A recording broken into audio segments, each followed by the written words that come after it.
చదవబడినటువంటి లేఖన భాగంలో లూకా సువార్త 1:42 స్త్రీలలో నీవు ఆశీర్వదింపబడిన దానము నీ గర్భఫలము ఆశీర్వదింపబడను. ఈ దినము ఇంటర్నేషనల్ మదర్స్ డే. యావత్ ప్రపంచంలో ఉన్నటువంటి మాతృమూర్తులందరికీ కూడా మదర్స్ డే శుభాకాంక్షలు గాస్పెల్ చర్చ్ మినిస్ట్రీస్ నుంచి తెలియపరుస్తూ ఉన్నాము. ఎవరైతే మంచి తల్లులు వారి జీవితాలను త్యాగం చేశారో వారిని దేవాది దేవుడు కాచి కాపాడి సంరక్షించి వారి హృదయవాంఛలన్నీ కూడా దేవాది దేవుడు నెరవేర్చిన కాక ఆమె. అంతేకాకుండా మరి ఆపరేషన్ సింధూర్లో ఇద్దరు సహోదరులు కూడా వారు కూడా వారి జీవితాలను త్యాగం చేశారు. 3 సహోదరులు మన ఆంధ్రాలో ఉన్నటువంటి వారు ఆర్మీ జవాన్స్. రాజేష్ బ్రదర్, అదేవిధంగా దినేష్ బ్రదర్, మరొక బ్రదర్ నాకు గుర్తు రావడం లేదు పేరు. వారి కుటుంబంలో ఆ బిడ్డలు భారతదేశం కొరకు ఆ బిడ్డలను త్యాగం చేసినటువంటి ఆ తల్లులకు మాతృమూర్తులకు మదర్స్ డే శుభాకాంక్షలు నేను తెలియపరుస్తూ ఉన్నాను. అంతేకాకుండా మరి ఎవరైతే ఆపరేషన్ సింధూర్లో వారి జీవితాలను పణంగా పెట్టి మరి త్యాగం చేశారో వారిలో ఉన్నటువంటి ముయోమికా సింగ్ సిస్టర్ గారికి, అదేవిధంగా సోఫియా కురేష్ సిస్టర్ గారు వారి కుటుంబాన్ని దేవాది దేవుడు దీవించి ఆశీర్వదించును కాక. మరి ముఖ్యంగా వారు చేసినటువంటి త్యాగాన్ని గుర్తు చేసుకుంటూ వారికి ఇంటర్నేషనల్ మదర్స్ డే శుభాకాంక్షలు తెలియజేస్తూ ఉన్నాను. వాక్యాన్ని కొన్ని నిమిషాలు మనం ధ్యానం చేసుకుందాం, చిన్న ప్రార్థన చేసుకుందాము. ప్రేమ నమ్మకం కలిగిన మా కన్న తండ్రి, నీకు వందనాలు. నీ వాక్యముతో మాతో మీరు మాట్లాడండి. వాక్యానుసారమైన జీవితం అందరికీ మీరు దయచేయమని క్రీస్తు పరిశుద్ధ నామములో అడిగి వేడుకొని ప్రార్థించుచున్నాము తండ్రి, ఆమేన్. పరిశుద్ధ గ్రంథంలో ప్రతి ఒక్కరు కూడా తల్లి గర్భం నుంచే వచ్చారు. భూమి మీద ఉన్న మనమందరం కూడా ఎక్కడి నుంచి వచ్చాము? తల్లి గర్భం నుంచే వచ్చాము. అందుకని ఈ పరిశుద్ధ గ్రంథములో ఇర్మియా గ్రంథము 1:4-5 వచనాలలో తల్లి గర్భములో పిండముగా రూపింపబడకమునిపే నిన్ను నేను ప్రతిష్ఠించుకుని ఉన్నాను. ఇర్మియా ఎలాగా? తల్లి గర్భంలో పిండముగా రూపింపబడకమునిపే ఎవరిని ప్రతిష్ఠించుకున్నారంట? ఇర్మియాను. అదేవిధంగా దేవుడి సన్నిధిలో నిలబడిన మనలందరినీ కూడా ఆయన ప్రతిష్ఠించుకున్నాడు. భారతదేశంలో ఈ భూమి మీద ఉన్న ప్రతి ఒక్క మానవుని కూడా ఆయన ప్రతిష్ఠించుకున్నాడు.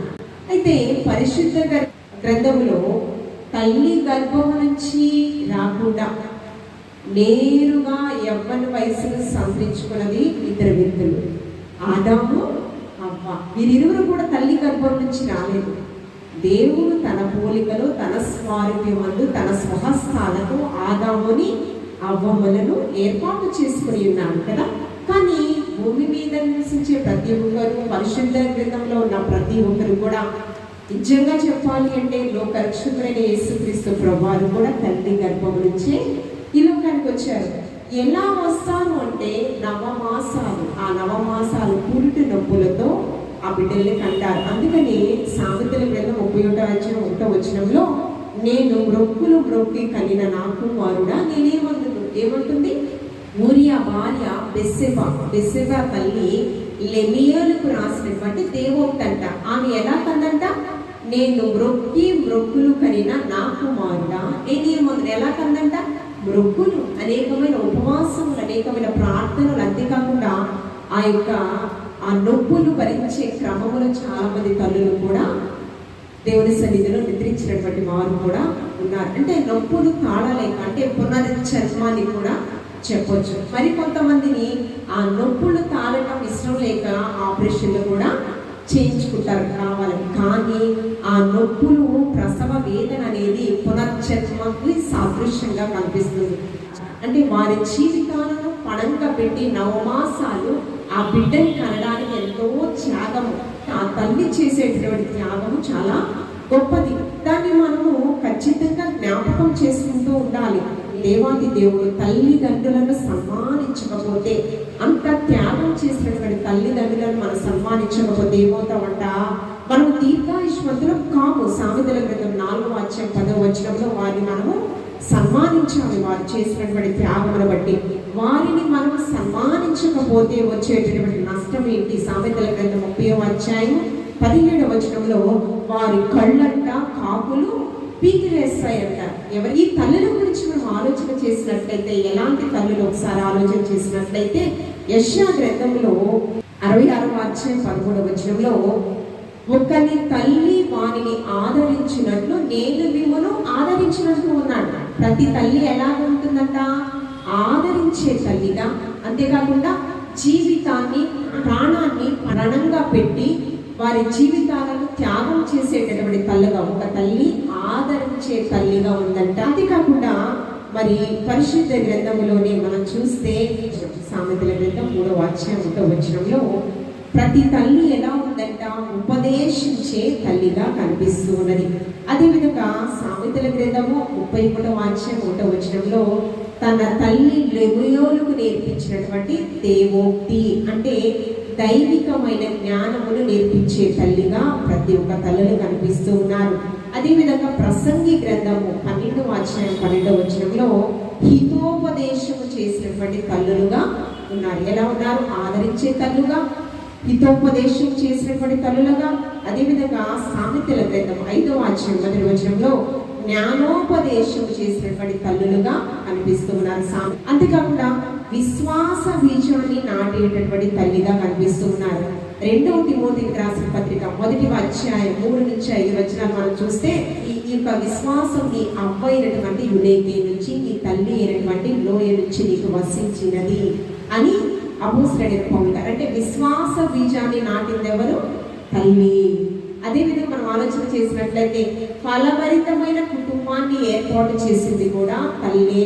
ఆ తల్లి ఎవరంటే నిర్గమాకాండము 1వ అధ్యాయంలో అబ్రాము యొకోబెతుల 2 పేర్లుంటే యొకోబెతుల పేర్లే పరిశుద్ధాత్మ దేవుడు చరిత్రలో నిలిచిపోయే విధంగా చేశాడు. విశ్వాస బీజాన్ని నాటింది.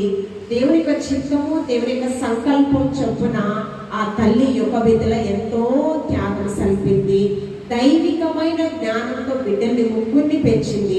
మిరియాము ప్రవక్తినిగా, అహరోను యాజకుడిగా, మోషే నాయకుడిగా, 6 లక్షల కాల్పలాన్ని నడిపించి ఇజ్రాయేలు నాయకుడిగా ఎవరిని ఏర్పాటు చేశాడు?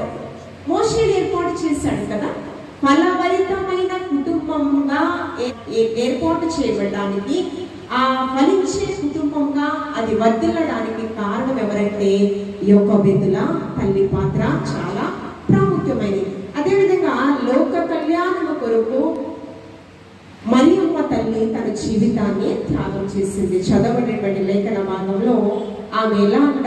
స్త్రీలందరిలో ఆశీర్వదింపబడిన తల్లి అంట. ఆమె ఎలాగంటే పరిశుద్ధత ఏంది, యథార్థత ఏంది, తన గట్టమును కాపాడుకున్నటువంటి తల్లి. తరతరముల వారు ఆమెను ధన్యురాలు అనే విధంగా తన జీవితము సార్థకం చేసుకుంది. అంతేకాకుండా లోక కళ్యాణం కొడుకు యేసుక్రీస్తు ప్రభువారు పరిశుద్ధాత్మ ద్వారా ఆమె గర్భమును పొందిన తర్వాత అనేకమైన శ్రమలు, నిందలు, అవమానాలు పొందుకుంది. అన్ని అవమానాలలో కూడా యేసుక్రీస్తు ప్రభువారు శిలువ మరణం పొందే వరకు కూడా తన కుమారుణ్ణి ఆదరిస్తూ తనకి దగ్గరగా చేరువుగానే ఉంది ఆ తల్లి, ఆ మంచి తల్లి. ఎలాగా? ఆ మంచి తల్లి చేసినటువంటి త్యాగము సామాన్యమైనది కాదండి. అందుకని ఆమె ఎలా ఉందంట? స్త్రీలందరిలో, భూమి మీద ఉన్న స్త్రీలందరిలో కూడా ఒక ఆశీర్వాదకరమైన స్త్రీగా తరతరములు, నేడు మన తరము కూడా ఆమెను జ్ఞాపకం చేసుకుంటూ ఉన్నాము. రాబోయే తరతరాలు కూడా ఆమెను స్మరిస్తూనే ఉంటారు. అదేవిధంగా భూమి సృష్టి లయమయ్యే వరకు కూడా ప్రతి తరము ఆమెను జ్ఞాపకం చేసుకుంటుంది. మంచి తల్లులు మాత్రమే ఈ యొక్క ఇంటర్నేషనల్ మదర్స్ డే ఆ యొక్క పండుగ అనేది జరుపుకోవాలి. ప్రతి తల్లులు మంచి తల్లులు నేటి దినాలలో కాకపోవచ్చు.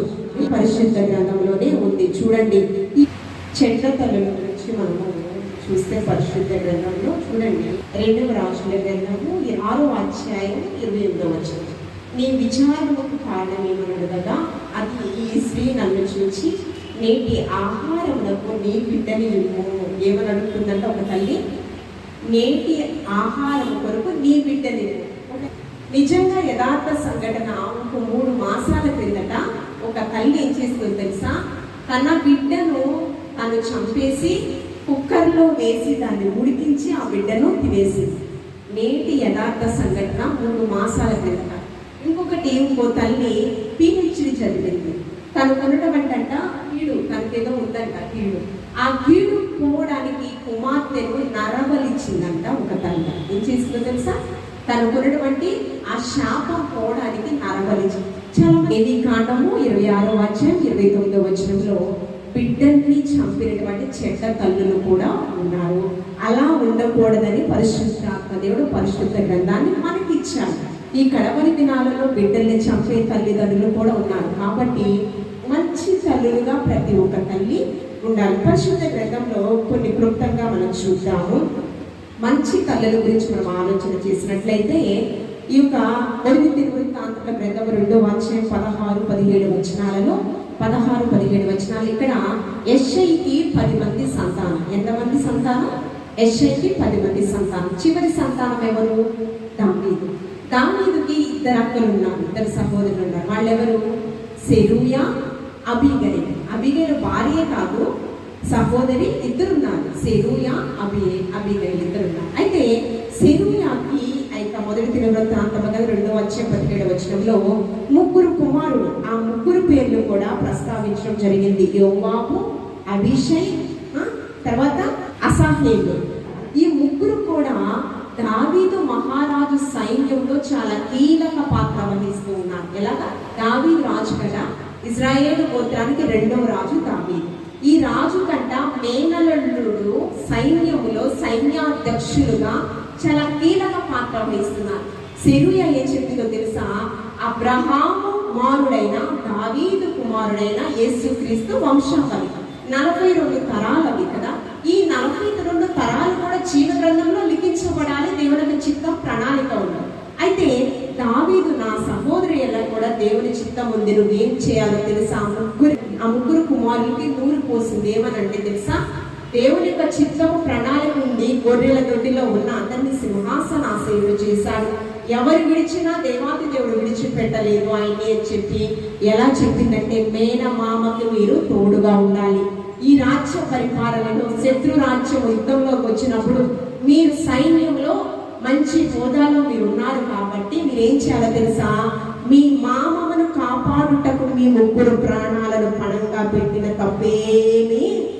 మీ మామ ప్రాణాలను కాపాడడానికి, ఈ రాజ్యాన్ని సంరక్షించడానికి మీరేం చేయాలో తెలుసా?